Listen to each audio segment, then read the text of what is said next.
A journalist moves back to her hometown to work as a lifeguard at the local pool, where she begins a summer romance with a teenager that changes her life forever. On a New York City street corner, Lee, a journalist, passionately kisses Raj, her boss. When he says he's going home, she meekly begs that he stay, but the man walks away and heads down the subway stairs. Days later, the journalist investigates a potential story about a tiger cub that passed shackled into a radiator inside an apartment.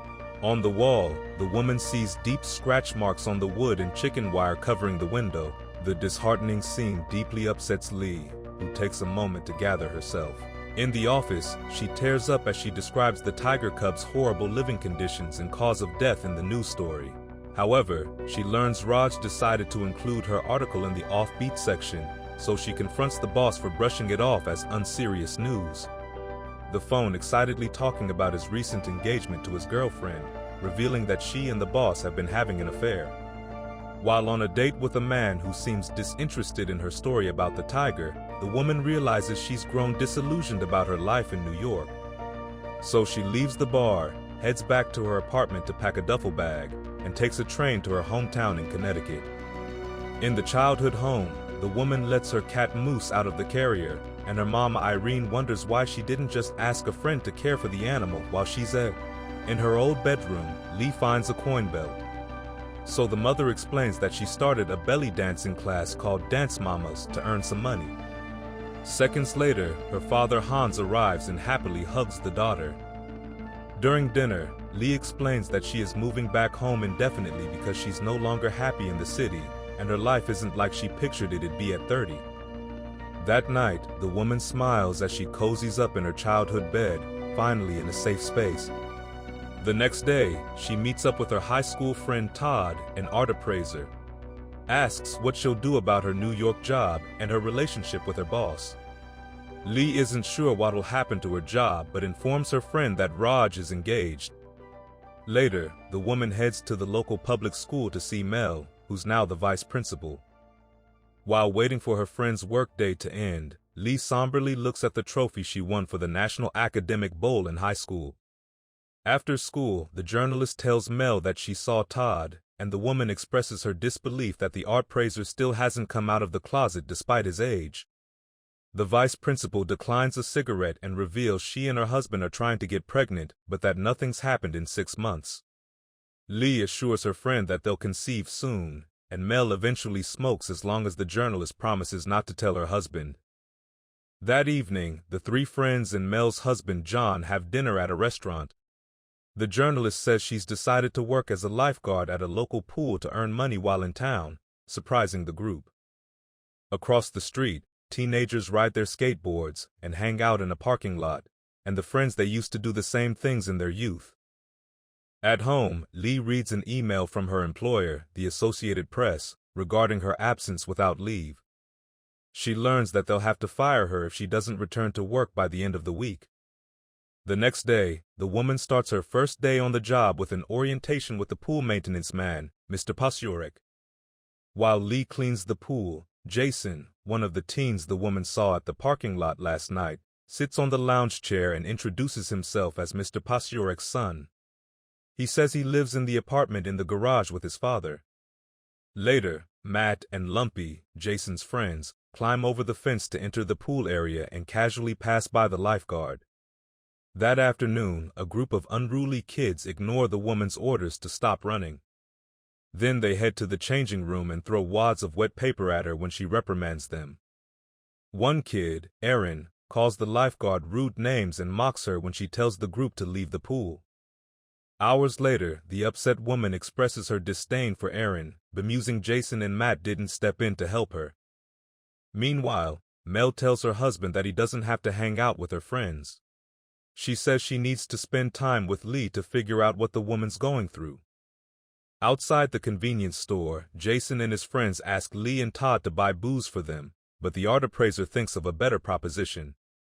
They'll procure the alcohol if the teens get them illegal substances. That evening when they arrive at the park, Mel admonishes her friends for failing to inform her of their plan to drink and do illegal activities with her students. Don't care what she does since they're all dropping out of school and moving to Vermont. Confused, Lee asks why they're choosing to forego a high school education, but Matt insists his priority is leaving town no matter what. When the others leave, Lumpy asks the vice principal if she went to their school as a teen, and she affirms. She adds that Lee was valedictorian while she chose to take her studies seriously when she got to college. Meanwhile, the lifeguard impresses upon Jason how fortunate he is with the life he has, doesn't make the wrong decisions. Later, Mel breaks down and says she needed to have fun tonight, but her friends didn't seem to care. The vice principal admits her life isn't perfect, and the difficulty of conceiving has taken a toll on her mentally. The trio decides to have a sleepover at Todd's place so Mel can cut loose for one night. When the man heads to the kitchen, the vice principal reveals she's jealous of the lifeguard because she gets to be lost, implying that the woman has the luxury of redirecting her life course. At sleeping on a lounge chair, so she asks why he spent the night there. The teen explains that even though he lives nearby, he can't come home because his mother kicked him out. Meanwhile, Mel gets annoyed at her husband when he doesn't help with the household chores and spends hours talking on the phone with coworkers. That afternoon, the friends go on a joyride across a field in Todd's vehicle. When they drive back to the parking lot, they see two cops talking to Jason and his friends. So Lee acts as a mediator and explains that because there's no ordinance against skating in public, the police officers can't legally prevent the teens from having fun. The next day at the park, Mel watches the lifeguard walk alongside Jason, wondering if they might be getting too close for comfort. Concurrently, Lee tells the teen that he needs to find a specific path for his future. However, instead of answering her questions, Jason looks at her and says she seems sad, taking her aback. That night, Mel tells her husband that the former valedictorian never seemed like the type of person who'd get lost in life with high expectations.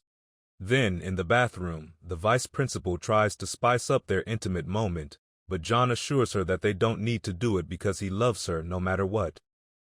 The next day, Lee tells Jason about the tiger cub, and when the teen sees how upset she is, he hugs her, which she appreciates. Later, Erin apologizes to the lifeguard, hoping she'll rescind the ban. Then she learns that Jason and his friends were the ones who pressured the kid to say sorry to her. That night, while Lee sits inside her car, the teen opens the door and sits in the passenger's seat. When she senses the increasing tension between them, she heads out in the pouring rain to join Todd by the convenience store.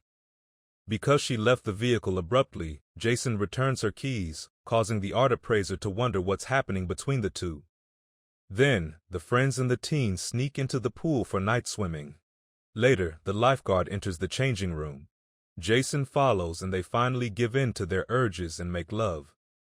The following morning, Justine reprimands her daughter for coming home late last night and reminds her to help with asks her husband why he isn't on the road yet and on his way to get the banner she'll need for the trade show. Hans apologizes and says he forgot because he saw their daughter had the morning off and thought it'd be a great time to make granola bars like they used to. Lee asks what trade show her mother is preparing for. So the annoyed woman says she's participating in a health and fitness trade show to get more exposure for dance mamas. The silly name elicits laughter from the lifeguard, prompting Justine to storm out. At the pool, Lee daydreams about herself and Jason, a drowning child. After work, she picks the teen up from the side of the road, and they hang out by a pond. For the next few weeks, the pair keep their relationship a secret but continue seeing each other to make love.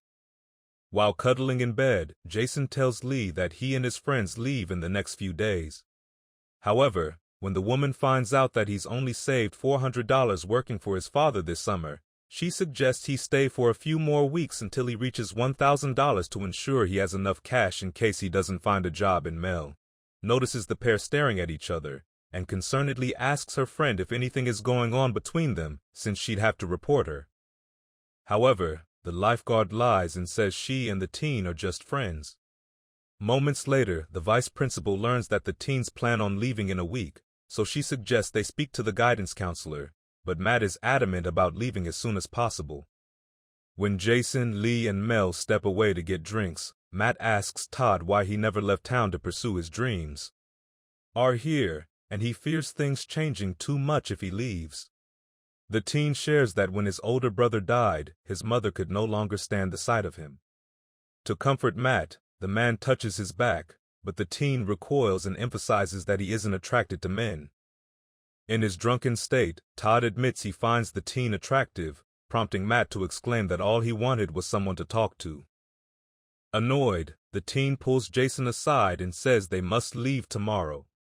However, the friend says he needs a few more days to earn cash, disappointing Matt. Lee tours Jason around the addition to the house her parents are doing themselves. She thinks they're going through a midlife crisis, but she's unaware that her mother heard everything she said. That night, Justine expresses that she's had enough of the aimless daughter in the house, while she's also in the middle of sorting out her life. So the woman tells Lee that she has to go because she won't allow the daughter to constantly rely on her parents whenever she feels lost. Even though her father promises to talk to her mother about the misunderstanding, the Ann takes Moose to Jason's house with her. The next day, she receives an email from her former employer, informing her that they submitted the Tiger Cub story to a community journalism competition. Later, Jason tells the woman that he thinks Matt went to Vermont because his mother said he left yesterday and never came home. He theorizes that his friend went ahead without him because he's lining up possible jobs for them. While the couple makes out, they fail to notice Todd, who catches them in the act. Meanwhile, John confronts his wife about Lee's arrival, making her again.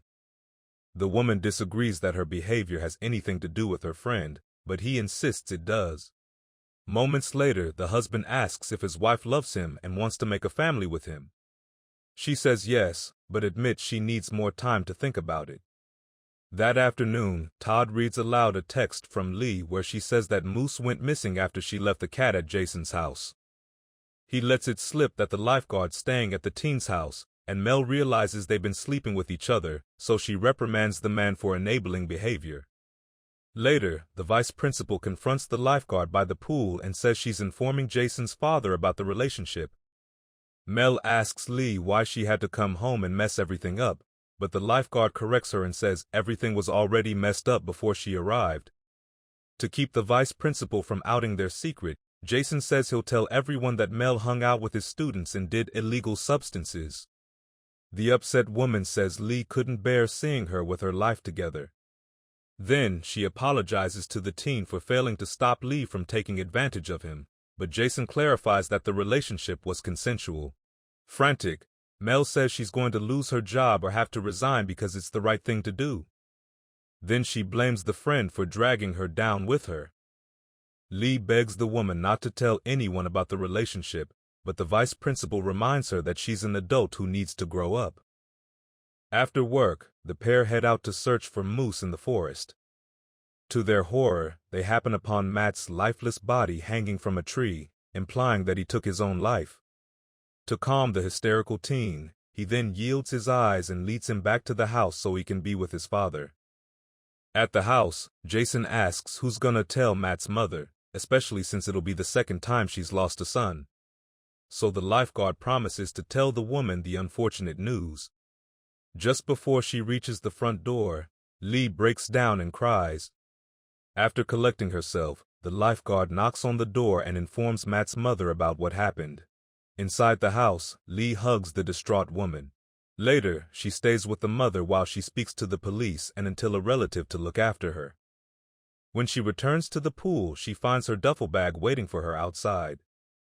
Then, Lee wades into the water fully clothed before walking home and staying in the unfinished part of her parents' house. She sees Moose waiting for her there, and the relieved woman holds the cat. The next day, Mel apologizes to Mr. Pakarek for failing to protect his son. However, the man says Jason's been through more significant problems in his life, and he brushes off the alleged relationship as something minor they all need to move on from. After the maintenance man drives away, John arrives and asks what's gonna happen to Lee. The woman says Mr. Pakarek and his son refused to name names, and the principal wouldn't accept her resignation. Moments later, Mel asks her husband if he thinks she'll be a good mother, so he assures her that he does and the couple reconcile. Meanwhile, Lee shows her mother that she set her old bedroom up as the woman's office, so the thankful Justine hugs the daughter and tells her she loves her. During Matt's funeral, the lifeguard apologizes to Mel, and the friends patch things up. Later, where she informs him that she is going back to the city and share an apartment with Todd. Then she hands the teen a check for $1,000 which she won from the journalism competition and says he can use it to start a new life in Vermont. The teen asks why she's helping him, so she says it's because he knows who he is and what he needs. Before the final goodbye, Lee promises Jason that he'll be fine. As the woman drives away from the house, she cries, recounting the memories from the eventful summer. Meanwhile, Lumpy helps Mal complete the school's wall for Matt. Months later, Todd reads a postcard from Jason DeLee where the teen says he got a job at a convenience store in Vermont. He admits that he still thinks of the lifeguard and Matt all the time. Then, to end the note, Jason writes that if she ever gets tired of the city, she could always crash at his place. Subscribe to watch more videos like this, turn on notifications, and leave a like, it really helps the channel out. Thank you for watching.